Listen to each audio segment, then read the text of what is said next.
वो बात यह है कि आदमी की छवि नहीं बिगड़नी चाहिए। और इसको मेरे साइज का किया गया। लंबे आदमियों के साथ अक्सर दिक्कत हो जाती है। मुझे तो ध्यान है, एक बार सब्जी वाले के पास गया, मैंने कहा भैया नींबू क्या भाव दिए? उसने कहा बैठ के देखो संतरे हैं।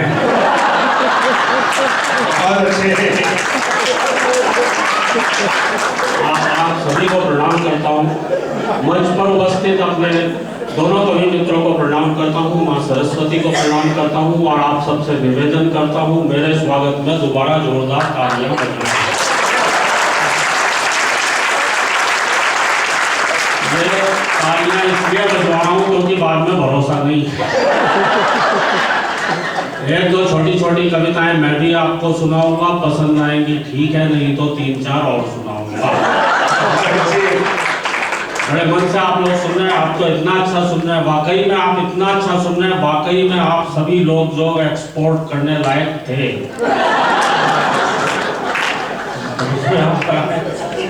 लेकिन बहुत बढ़िया संचालन भाई मनजीत सिंह कर रहे हैं। देश का संचालन भी सरदारों के हाथ में है।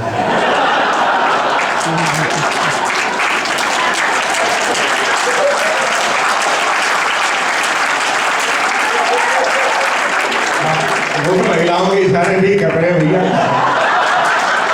मैं यही पूछना चाह रहा था कि मैडम कौन सी है अभी जिनके इशारे को संचालन सुन रहा है। खैर बड़े मन से संचालन किया है इन्होंने। और सबसे पहले तो मेरे सिर के बारे में काफी कुछ जिक्र कर दिया।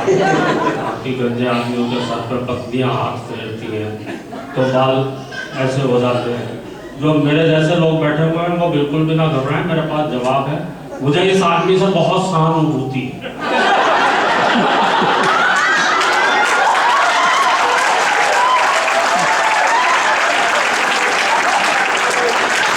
इसके सर पर कभी पत्नी ने हाथ नहीं रखा। ये खाली माँ से हाथ मत खुलवा, पत्नी से भी हाथ खुलवाता है वरना कुछ दिनों में भालू हो जाए।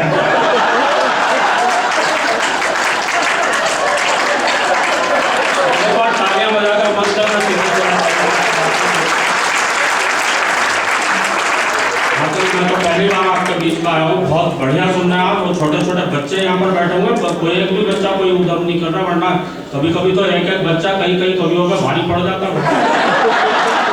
मैं तो बच्चों को प्रणाम कर देता हूँ सबसे, इसलिए कर लेना चाहिए, किसी को भी निपटा सकते हैं बातों ही बातों में। मैं किसी जमाने में दिल्ली में पढ़ाता था। एक बार परीक्षा की कॉपी जांच रहा था। अच्छा, बच्चे को अगर किसी सवाल का जवाब नहीं आता हो तो वो क्या उत्तर दे सकता है? किन्हीं नेताजी का नाम लिखा हुआ था, बड़ा अटपटा सा नाम, बच्चे को जवाब आता नहीं था। लिखा हुआ था फलाने नेता कौन है, बच्चे ने लिख रखा था ये बहुत ही जहरीला कीड़ा होता है, खेतों में पाया जाता है, हरे रंग का होता है। बच्चे की मर्जी कुछ भी लिखता है, लेकिन जो अंतिम बात बच्चे ने लिख रखी थी उसके लिए तो मैं भी बच्चे के लिए तालियां बजा गया। उन्हें खेतों में पाया जाता, हरे रंग का होता है और जिस फसल के ऊपर लग जाए उसे नष्ट करके ही छोड़ता है। बच्चे तो बच्चियां तक कैसे जवाब दे देती है। वो एक बच्ची से पूछा किसी ने, बोले राम लक्ष्मण तो ठीक, पर सीता जी वनवास में क्यों गई? तो बच्ची शर्माते हुए बोली सीता जी के वनवास जाने में बहुत बड़ी सीख है, घर में 3-3 सास हो तो जंगली ठीक है।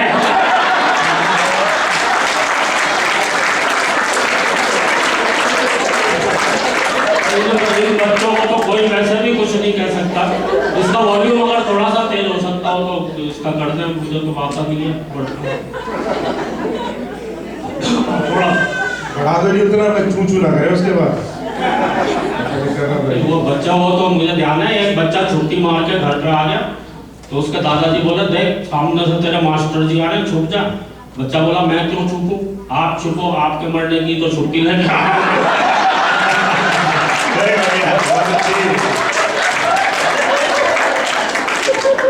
बच्चों को कोई कुछ नहीं कह सकता।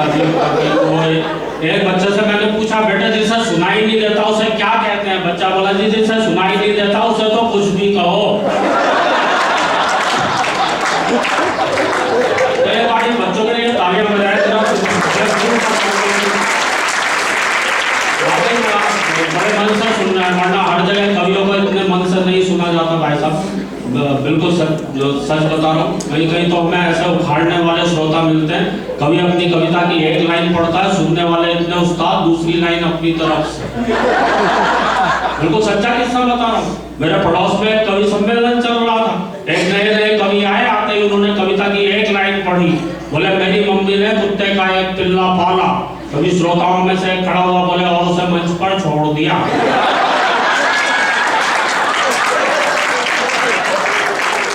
ये तालियां बजाने वाली बात नहीं थी, ये कविता मैंने भी सुनाई किसी और ही कवि ने सुनाई थी, यहाँ पर भी नहीं है। पर इस तरह की दिक्कतें अक्सर हमारे साथ आती रहती है। हमारे गीतकार एक जगह गीत पढ़ रहे थे, बोले धरा बेच देंगे, गगन बेच देंगे। अभी पब्लिक में से खड़ा हुआ बोले भैया ये बता दे फिर कहाँ रहेंगे।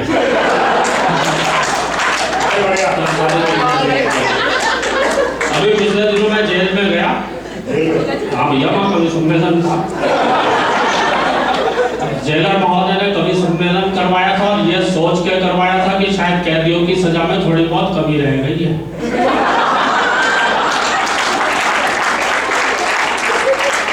बजाओ तो मन से बजाओ, मुझे पता चले वही सबको कविताएं सुनवाई जाए। अच्छा नीचे सारे कैदी बैठे हुए थे लाइन लगाए हुए, एक कवि आए वीर रस के थे, बड़ी जोर से चीखते हुए बोले आदमी यूं हालातों में जकड़ा ना जाता, आदमी यूं हालातों में जकड़ा ना जाता। नीचे एक चोर कैदी बैठा था, बोला भैया कुत्ते की पूंछ ना लगती तो मैं पकड़ा ना जाता। तो हमें तो ऐसे ऐसे लोगों में भी कविताएं पढ़नी पड़ती है। बहुत बढ़िया कविताएं भाई रास बिहारी ने पढ़ी अभी आपके बीच में। वाकई में हम तो हास्य रस के कवि, हास्य कहीं से भी मिल जाता है। हमारे यहाँ तो हास्य के आपने ट्रक देखे होंगे, यहाँ तो मैंने ट्रकों के पीछे कुछ नहीं लिखा देखा। हमारे यहाँ तो ट्रक वाला बहुत बड़ा शायर होता है। मतलब कभी कभी तो ऐसा लगता है कि कभी सम्मेलन में ट्रक वालों को ही बुलवा देना चाहिए। वो ऊपर ट्रक के ऊपर लिखा रहता है बुरी नजर। अच्छा वो मैं आ रहा था दिल्ली से चला तो मेरे आगे आगे मेटाडोर जा रही, पीछे एक शेर लिखा हुआ था, बड़ा प्यारा शेर लगा मुझे। शायद ड्राइवर ने अपनी भावनाओं को व्यक्त कर रखा था उस शेर में। लिखा हुआ था हम भी प्यार करते थे, चांदनी से दिल लगाने लगे, अपनी किस्मत ही खराब थी मेटाडोर चलाने लगे। एक ऑटो के पीछे शेर देख लिया पिछले दिनों, वो भी बड़ा प्यारा शेर था। लिखा हुआ था दिल के अरमां आंसुओं में बह गए, वो मुस्कुरा कर चलती है हम गियर बदलते रहे। वो एक तो और तो लिख रखा था, बोले मैं तेरी याद में इतनी दूर इतनी दूर इतनी दूर चला आया, वापसी के रिक्शा वाला 100 रुपए मांग रहा। ट्रकों के पीछे इतनी सारी बातें लिखी रहती है, ऊपर लिखा रहता है पब्लिक कैरियर, हालांकि वो सामान ढोने के काम में आता है। पीछे लिखा रहता है बुरी नजर वाले तेरा मुंह काला। इसलिए मैं सभी ट्रकों को बड़ी अच्छी नजरों से देखता हूं। खामोखा अपना मुंह काला क्यों करवाऊं? वैसे मुझे पता है ट्रकों को अच्छी नजरों से कोई भी नहीं देखता। मैं तो जब बाजार से निकलता हूँ मुझे लगता है सबके मुंह काले हैं, जरूर किसी ट्रक को बुरी नजरों से देखता। और एक बात हमारी समझ में नहीं आती दोस्तों, ये ट्रक वगैरह तो अफ्रीका में भी चलते होंगे।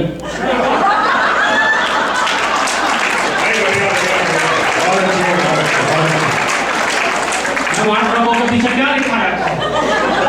बुरी नजर वाले तेरा मुंह गोरा। अच्छा एक बात और भी, अगर हमें कभी बाई चांस बुरी नजर डालनी ही पड़ी तो क्या हम ट्रक पर डालेंगे? भाई सड़कों पर हमारे यहाँ एक से एक सुंदर एक से एक हसीन मारुतियां घूमती है। पलटा लेंगे, हमारा कैरेक्टर ऐसा थोड़ी हो गया ट्रक पे बुरी नजर डाल कुछ ना कुछ लिखवाते रहेंगे। हमारे यहाँ ट्रकों के पीछे लिखवा देंगे देखो मगर प्यार से।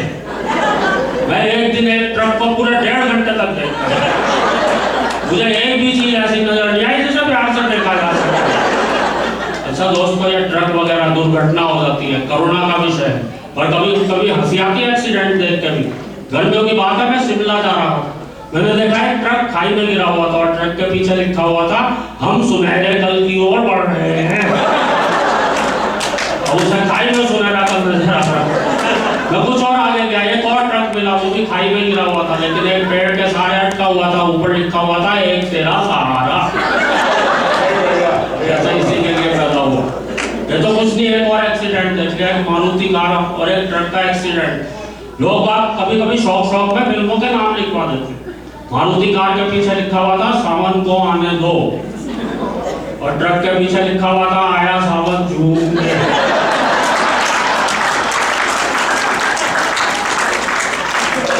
और ये मंजीत भाई बैठे हैं, अभी इन्होंने फरीदाबाद में नई होंडा सिटी कार खरीदी। मेरे पास तो है पहले से ही थी। आप मुझको ना विश्वास नहीं हो रहा। मुझसे कहने लगे भैया इसके पीछे कौन सी फिल्म का नाम लिखवा दूं? मैंने कहा लिखवा दे, मुझे जीने दो। मैं बोला नहीं, मेरे पड़ोसी के पास ट्रक है, उसने पहले से ही लिखवा रखा है, जीने नहीं दूंगा। कहाँ से बातें मिलती हैं, तब जाके हमारी कविताएं बनती हैं। और आप तो बड़े मन से वरना क्या, यहाँ तो सारे ही मेरे ख्याल से चीफ गेस्ट हैं। कहाँ जा रहा भाई? अच्छा खासा बीच में बैठा हुआ, कब भगवान किसको उठा आजा भाई, संचालन तेरा को खैर एक जरूरी काम से वो जा रहे होंगे। तो हमारे यहाँ तो अधिकतर मुख्य अतिथि आते हैं, नेता आते हैं भाई। अच्छा, नेता हमारे यहाँ के कैसे हो गए हैं आप सभी जानते हैं। हमारे तो भोपाल के एक मित्र हैं, उन्होंने एक दो पंक्तियों में पूरे नेता का चित्रण किया, सिर्फ दो पंक्तियां। एक नेता कहीं खो गया है, एक नेता कहीं खो गया है, साला कहीं आदमी तो नहीं हो गया है। तो अच्छा, वो आते हैं नेता लोग भाषण देते हैं भाई साहब। अच्छा, किसी भी विषय में बुलवा लो, चाहे उन्हें उस विषय का ज्ञान हो या ना हो। बिल्कुल सच्चा किस्सा बताऊं, मेरे मोहल्ले में वाटर टैंक बना, उसका उद्घाटन करने जो नेताजी पहुंचे, वो बोले भाइयों ये जो आप वाटर टैंक देख रहे हैं, इसमें वाटर भरा जाएगा। अच्छे, बहुत अच्छे। टैंक तो हमारी फौज में भी होता है, पर उसमें वाटर नहीं भरा जाता। वाटर यानी पानी। पानी दो प्रकार का होता है, एक साफ पानी, एक गंदा पानी। गंदे पानी में कमल खिलता है, कमल का एक फूल होता है, फूल तो गुलाब का भी होता है, गुलाब के फूल से गुलकंद बनता है, गुलकंद पेट साफ करता है। मैं चाहूँगा वाटर टैंक से पेट साफ कर देते। गुलकंद पेट साफ करता, पेट तो खरबूजा भी साफ करता है। खरबूजे को देखकर रंग बदलता है। रंग सबसे बढ़िया जर्मनी के होते हैं। जर्मनी वो जहाँ हिटलर हुआ था, हिटलर वो जिसने वार की थी, वार 8 प्रकार के होते हैं। सोमवार, मंगलवार, शुक्रवार, शनिवार, रविवार और वर्ल्डवार। वर्ल्ड यानी दुनिया। दुनिया गोल होती है, गोल तो रसगुल्ला भी होता है। रसगुल्ला खाने से प्यास लगती है, प्यास को पानी बुझाता है, पानी को अंग्रेजी में वाटर कहते हैं, उसी के लिए वाटर टैंक।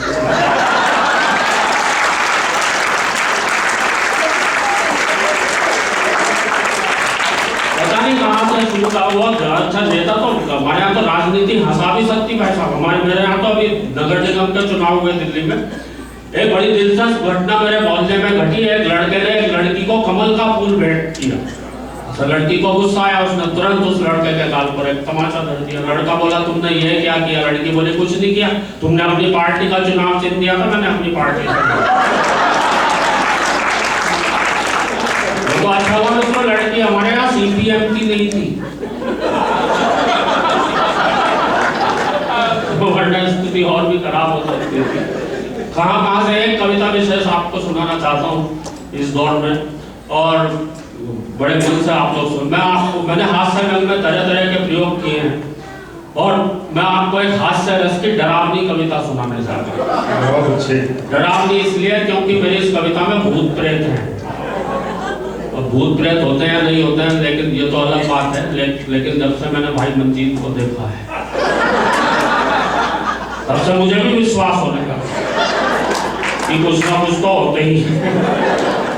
मुझे भूतों के बारे में घटना ध्यान आ रही है। एक आदमी को पता चला पड़ोस वाले गांव में भूत रहते हैं। वो आदमी उस गांव में गया, उसने देखा एक आदमी कुएं से पानी खींच रहा है, उसके पास जाके बोला, भैया सुना तुम्हारे गांव में भूत रहते हैं? वो आदमी बोला, भैया मुझे तो पता नहीं, मुझे तो 40 साल हो गए मरे हुए।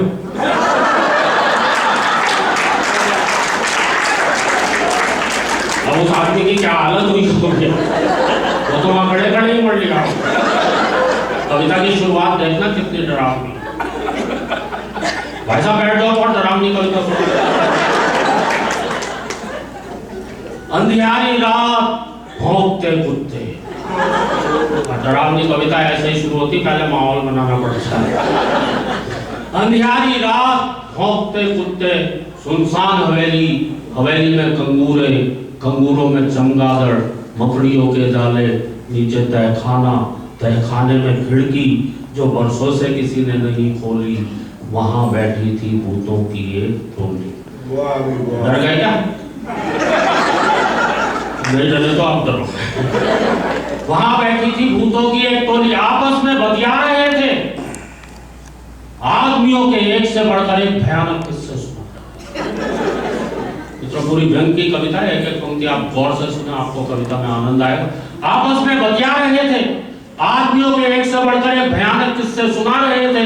पूरा का पूरा वातावरण था भूतिया, तू तक भूतिया। एक भूत ने दूसरे भूत से कहा, क्या सचमुच तुझे आदमी से डर नहीं लगता? दूसरा भूत बोला, नहीं यार, इस अंधविश्वास पर तो मैं विश्वास ही नहीं करता। तालियां बजाओ तो मन से बजाओ, मुझे पता चले मेरी बात। दूसरा जितने मन से आप सुनेंगे तो दूसरे मन से मैं आपको सुना पाऊं। दूसरा भूत बोला, नहीं यार, इस अंधविश्वास पर तो मैं विश्वास ही नहीं करता, और आदमी में विश्वास करने लायक है ही क्या? आज की दुनिया में तो आदमी ही आदमी का विश्वास नहीं करता। आज की दुनिया में तो आदमी ही आदमी का विश्वास नहीं करता, तो मैं क्यों करूं, फालतू फंड में डरूं? दूसरा भूत बोला, नहीं यार, मैं तो बहुत डरता हूं, जब भी घर से बाहर निकलता हूं मन ही मन हनुमान चालीसा। मैं तो कहता हूं, आदम इंसान नजर नहीं आवे, महावीर जब नाम से। मैं तो अपने बच्चों को भी डराता हूं, बेटा सो जा, नहीं तो आदमी आ जाए। बेटा सो जा, नहीं तो आदमी आ जाएगा, तुझे खा जाएगा। बेचारे डर के मारे सो जाते हैं, खाना तक नहीं खाते हैं। एक बुजुर्ग भूत बोला, बे ये कल रात ही शहर होकर आया है, इस पर जरूर किसी खतरनाक आदमी का साया है। किसी झाड़ फूक करने वाले को बुलवाओ, इस पर से आदमी उतरवाओ। उसे कितनी बार समझाया है, ऐसे दिन दहाड़े या रात में शहर में ना जाए, और अगर कभी गलती से चला भी जाए तो वहां पर एक गोल गोल संसद भवन है ना, उसकी तरफ तो भूल कर दे। अबे वहां पे सफेद झक कपड़ों में बैठे नेता तुझे चिपट जाएंगे, पेड़ पे उल्टा लटका देंगे और तुझसे वोट मांगेंगे।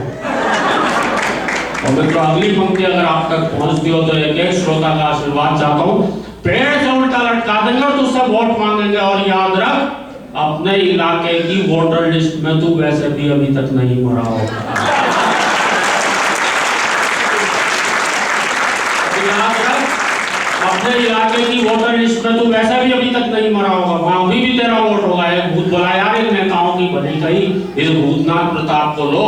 सुना ये पहले एक नेता था, हमेशा कुर्सी से चिपका रहता था, कुर्सी से इसकी चिपकने की आदत आज भी नहीं गई है। रोजाना संसद भवन में चला जाता और किसी खाली कुर्सी पर जाकर बैठ जाता, पूरी कार्यवाही सुनता और वापस आ जाता है। भूत बोला, यह जरूर नेता रहा होगा, नो डाउट, पर विपक्ष का रहा होगा, क्योंकि दिन भर चिल्लाता रहता है, वॉकआउट वॉकआउट। एक भूत बोला, नेता तो नेता, ये जो खाकी वर्दी वाले हैं ना, इनसे भी बच के रही हो। हमारे यहाँ जो स्थिति है, ये जो खाकी वर्दी वाले हैं ना, इनसे भी बच के रही हो। अगर कभी, और देखना मैंने मुहावरे का प्रयोग किस तरीके से किया है, ये जो खाकी वर्दी वाले हैं ना, इनसे भी बच के रही हो। अगर कभी चिपट गए तो तुझे मारते आदमी बना देंगे। अगर कभी चिपट गए तो तुझे मारते आदमी बना देंगे। फिर हम क्या कर लेंगे, आदमी बनाकर या तो ये तुझे रिपोर्ट लिखवाने आई कोई अगला बनाएंगे, या फिर तेरी खोपड़ी पर तबला बजाएंगे। और उसे फोड़ेंगे, अगर तू भागेगा तो तेरी लंगोटी तक नहीं छोड़ेगा। एक भूत बोला है, आतंकवादियों से तो कई किलोमीटर दूर रही हो। और अगली पंक्ति पर एक सुधी श्रोता का आशीर्वाद चाहता हूँ। एक भूत बोला है, आतंकवादियों से तो कई किलोमीटर दूर रही हो। दूसरा भूत बोला, आतंकवादियों से क्यों, वो तो बड़े महान हैं, हम भूतों की संख्या बढ़ाने में उनका बड़ा योगदान।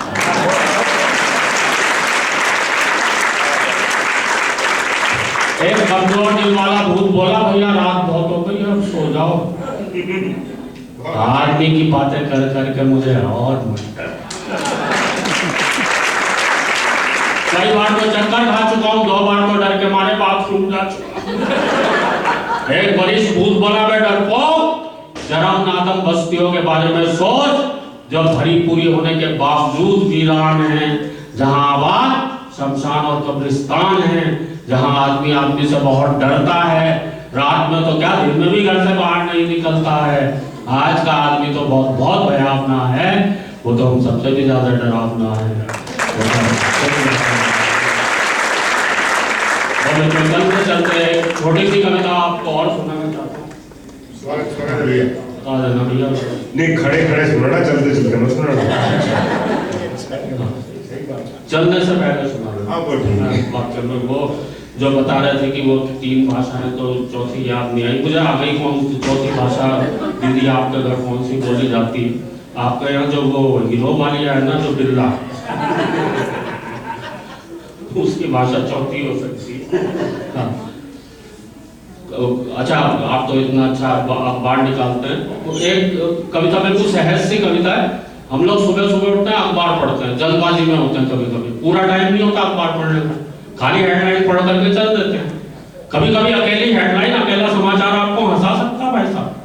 मुझे ध्यान है, एक दिन एक अखबार में खबर छपी, एक महिला खिलाड़ी का अपहरण, नीचे ब्रैकेट में लिखा हुआ था, हमारे विशेष संवाददाता द्वारा। अकेली खबर हंसा दे। अच्छा, कभी कभी ज्यादा जल्दबाजी में हो, 2 खबरों को आपस में मिलाकर पढ़ लें तो भी एक नई बात पैदा होती है। मुझे ध्यान है, एक दिन एक अखबार में खबर छपी कि कई मंत्रियों को एयर इंडिया के खाने से शिकायत। मित्रों, इस खबर में कोई ऐसी खास बात नहीं थी, लेकिन बगल में एक बड़ी मजेदार खबर छपी हुई थी। दोनों को मिलाकर पढ़ा, बहुत देर तक हंसा कि कई मंत्रियों को एयर इंडिया के खाने से शिकायत, भारत हालैंड से गोबर का आयात करेगा। इस तरह के प्रयोग मेरे कई वरिष्ठ कवियों ने किए हैं।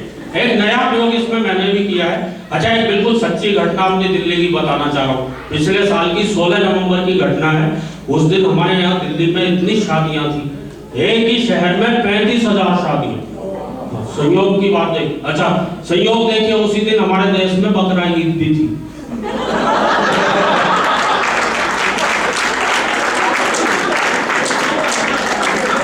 दोनों खबरें साथ साथ चल गई। दिल्ली में एक ही दिन में 35,000 शादियां, बकरा ईद धूमधाम से मनाई गई। तो इस तरह के प्रयोग मेरे कई वरिष्ठ कवियों ने किए। एक नया प्रयोग मैंने भी किया। एक दिन मैं अखबार पढ़ता हुआ सड़क के किनारे खड़ा हुआ था। मैंने देखा हमारे यहाँ दीवारों पर तरह तरह के नारे लिखे रहते हैं, रेलों में, बसों में, ट्रकों पे तरह तरह के वाक्य लिखे रहते हैं। मैंने एक अखबार की खबर पढ़ ली, दूसरी सड़क के किनारे लिखी वो बात। अखबार पढ़ रहा था, अखबार में खबर छपी हुई थी, हम देश को 21वीं सदी में ले जा रहे हैं। अचानक मेरी निगाह ट्रक के पीछे गई, बहुत बढ़िया बात मिली। बात आप तक पहुंचे तो एक एक सुनने वाले से आशीर्वाद चाहता हूँ। हम देश को 21वीं सदी में ले जा रहे हैं, गति सीमा 40।